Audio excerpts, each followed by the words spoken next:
Hey guys, welcome back to our channel Vision Academy classes. Guys, हमारा आज का जो वीडियो रहेगा ये आपका एंशियंट हिस्ट्री यानी कि प्राचीन भारत के ऊपर बेस्ड रहेगा।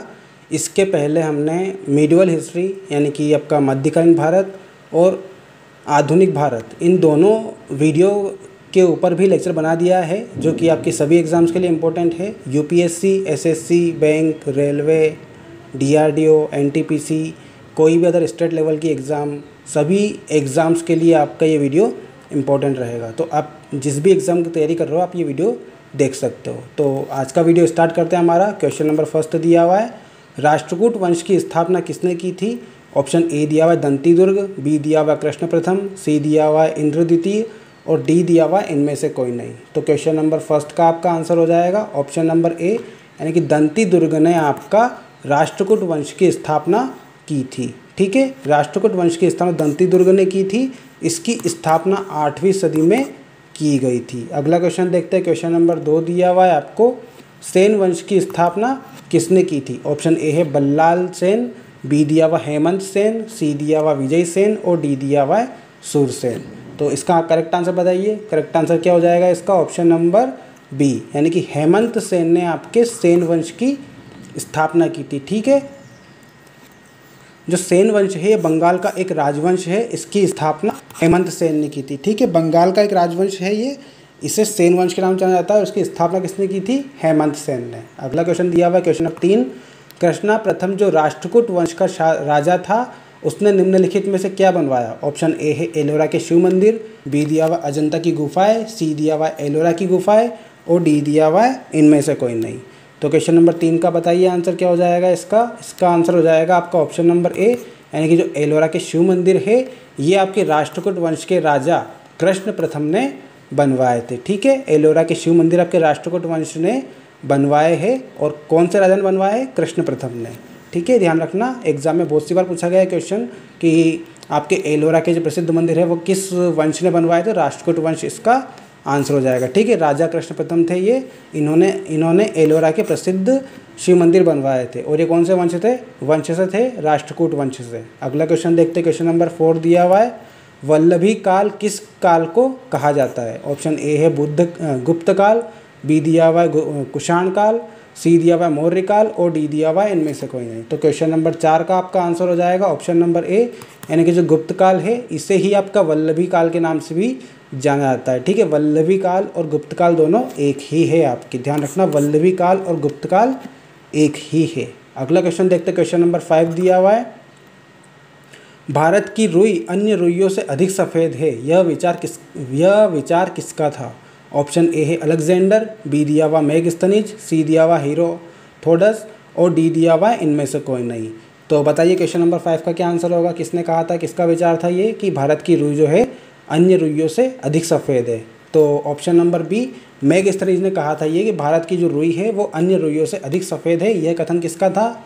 ये जो विचार था आपका ये मेगस्थनीज का था। ठीक है, मेगस्थनीज सेल्यूकस द्वारा नियुक्त चंद्रगुप्त मौर्य के दरबार का राजदूत था। जो मेगस्थनीज था वो सेल्यूकस के द्वारा नियुक्त चंद्रगुप्त मौर्य के दरबार का राजदूत था। ठीक है, मेगस्थनीज ने सेल्यूकस को चंद्रगुप्त मौर्य के दरबार में भेजा था। और जो मेगस्थनीज था इसने एक पुस्तक भी लिखी थी, उसका क्या नाम था? इंडिका।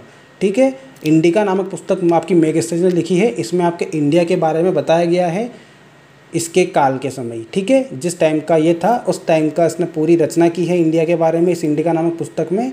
तो आगे बढ़ते क्वेश्चन नंबर 6 दिया हुआ है आपको, गुप्त राजाओं ने कौन से सिक्के चलाए? ऑप्शन ए है आपका दिनार, बी दिया हुआ है ड्रम, सी दिया हुआ है रूपक और डी दिया हुआ है सुवर्ण। तो सही विकल्प चयन करना है आपको। ऑप्शन ए है केवल चौथा, बी दिया हुआ है केवल फर्स्ट, सी दिया हुआ है फर्स्ट और थर्ड और डी दिया हुआ है फर्स्ट और फोर्थ। तो गुप्त राजाओं ने कौन से सिक्के चलाए थे आपको बताना है।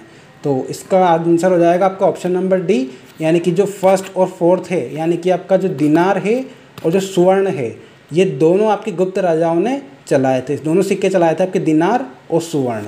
ठीक है, गुप्त राजाओं ने 2 सिक्के चलवाए थे। कौन कौन से? दिनार जो कि रोमन साम्राज्य की नकल से चलवाया गया था, और जो स्वर्ण है ये सोने और चांदी का बना एक शुद्ध भारतीय सिक्का था। ठीक है, जो दिनार था ये रोमन साम्राज्य की नकल से चलवाया था और जो स्वर्ण था वो सोने और चांदी से बना शुद्ध भारतीय सिक्का था। अगला क्वेश्चन देखते हैं। क्वेश्चन नंबर 7 दिया हुआ है आपको, कुषाणों ने किसके सिक्के चलवाए? ऑप्शन ए है आपका सोने, बी दिया हुआ चांदी, सी दिया हुआ तांबा और डी दिया हुआ उपयुक्त सभी।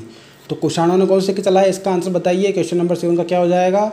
तो इसका आंसर हो जाएगा आपका ऑप्शन नंबर डी, यानी कि जो कुषाण थे इन्होंने सोने के सिक्के भी चलवाए हैं, चांदी के भी चलवाए और तांबे के भी चलवाए। ठीक है, जो कुषाण राजा थे इन्होंने तीनों सिक्के यूज़ किए हैं, सोने के, चांदी के और तांबे के। ठीक है, तीनों सिक्के चलवाए हैं इन्होंने। और कुषाणों को तुषारी लोग भी कहा जाता है, ये भी इंपॉर्टेंट बात है, कुषाणों को तुषारी लोग भी कहा जाता है। एग्जाम में आ गया है क्वेश्चन कि तुषारी लोग किस वंश के राजाओं को कहा जाता है, तो कुषाण वंश इसका आंसर होगा। ठीक है, और इन्होंने आपके सोने, चांदी और तांबे तीनों के सिक्के चलवाए थे। अगला क्वेश्चन देखते हैं, क्वेश्चन नंबर 8 दिया हुआ है आपको, अंतिम मौर्य साम्राज्य का सम्राट कौन था? अंतिम मौर्य सम्राट कौन था आपका? ऑप्शन ए है आपका अशोक, बी दिया हुआ बृहदत्त, सी दिया हुआ संप्रति और डी दिया हुआ इनमें से कोई नहीं। तो बताइए क्वेश्चन 8 का क्या आंसर हो जाएगा? इसका आंसर हो जाएगा आपका ऑप्शन नंबर बी, जो बृहदत्त था ये अंतिम मौर्य सम्राट था। ठीक है, बृहदत्त आपका अंतिम मौर्य सम्राट था, जिससे उसके सेनापति सम्राट पुष्यमित्र शुंग ने मारकर शुंग वंश की स्थापना की थी। ठीक है, जो बृहदत्त था आपका ये मौर्य सम्राट था अंतिम, इसको किसने मारा था? उनके सेनापति ने, कौन था उसका सेनापति? पुष्यमित्र शुंग, उसने मारकर शुंग वंश की स्थापना की थी। ठीक है, आगे बढ़ते क्वेश्चन नंबर 9 दिया हुआ है आपको, अभिधम्ब में कथा वस्तु के बारे में किसने लिखा है? ऑप्शन ए है आपका अश्वघोष, बी दिया हुआ महाकत्स, सी दिया हुआ मोगलीपुत्र तित्स और डी दिया हुआ इनमें से कोई नहीं। तो क्वेश्चन नंबर 9 का आंसर बताइए, जो अभिधम्ब में वो कथा वस्तु है इसके बारे में किसने लिखा है? तो ऑप्शन सी हो जाएगा इसका सही आंसर, मोगलीपुत्र तित्स जो है इसने आपकी अभिधम्ब में कथा वस्तु के बारे में लिखा है। मोगलीपुत्र तित्स जो है बौद्ध धर्म के भिक्षु और विद्वान थे। ठीक है, ये बौद्ध धर्म से संबंधित है, ये वहाँ उसके भिक्षु थे और विद्वान भी थे। वह अशोक के आध्यात्मिक गुरु थे और अशोक के पुत्र महेंद्र के आध्यात्मिक गुरु भी थे। ठीक है, अशोक के दो पुत्र, एक पुत्र और एक पुत्री थी, महेंद्र और संघमित्रा। महेंद्र पुत्र था और संघमित्रा पुत्री थी। तो जो अशोक था उसने बौद्ध धर्म अपना लिया था और बौद्ध धर्म के प्रचार और प्रसार के लिए उसने अपने पुत्र महेंद्र और पुत्री संघमित्रा दोनों को श्रीलंका भेजा था। जो अशोक का पुत्र है महेंद्र, इनके भी आध्यात्मिक गुरु आपके कौन थे? मोगलीपुत्र तित्स। और ये आपके अशोक के भी आध्यात्मिक गुरु थे, दोनों के आध्यात्मिक गुरु एक ही आपके मोगलीपुत्र तित्स। ध्यान रखना इसे। आगे बढ़ते क्वेश्चन नंबर 10 दिया हुआ है आपको, किस यज्ञ में वैदिक काल में सूरा का प्रयोग किया जाता है? ऑप्शन ए है सोत्रामणि, बी दिया हुआ है राजसूई, सी दिया हुआ है पुथेष्टि और डी दिया हुआ है अश्वमेघ। तो बताइए कौन से यज्ञ में आपका सूरा का प्रयोग किया जाता है? तो ऑप्शन नंबर ए इसका सही हो जाएगा। सोत्रामणि यज्ञ जो होता है इसमें आपके सूरा का प्रयोग किया जाता था। ठीक है, जो सोत्रामणि यज्ञ होता था वैदिक काल में, यहाँ इस यज्ञ में आपके सूरा का प्रयोग किया जाता था। ठीक है, तो ये हमारा लास्ट क्वेश्चन था इस वीडियो का। आई होप आपको ये वीडियो पसंद आया होगा। अगर वीडियो पसंद आया तो प्लीज़ लाइक कीजिए, कमेंट करके बताइए आपको वीडियो कैसा लगा। और अगर आप चैनल पर नए हो सब्सक्राइब कर लीजिए इसे, पास में जो बेल आइकन है उसे प्रेस कर दीजिए ताकि आपको आने वाली और भी वीडियो की नोटिफिकेशन मिल जाए। तो मिलते हैं अगला वीडियो में, तब तक के लिए ध्यान रखिए अपना। Thank you guys.